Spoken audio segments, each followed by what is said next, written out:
T'imagines com era la música de la prehistòria? Potser ni t'has plantejat que en aquells temps tan llunyans hi hagués música.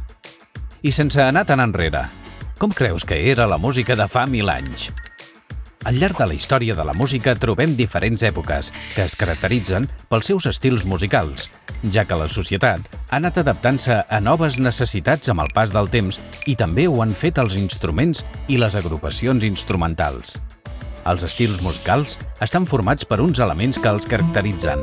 Així doncs, en la música hi podem reconèixer la melodia, el ritme, l'harmonia, la textura, les dinàmiques, el timbre.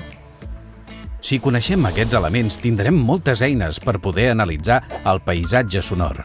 A partir d'aquí, serà molt més fàcil que puguem identificar els estils i l'època a la que pertanyen.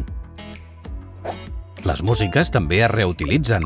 N'hi ha de molt preuades que han sigut famoses durant molts anys i les trobem a tot arreu, però adaptades a les noves sonoritats, convertides en noves versions. Ho sabies?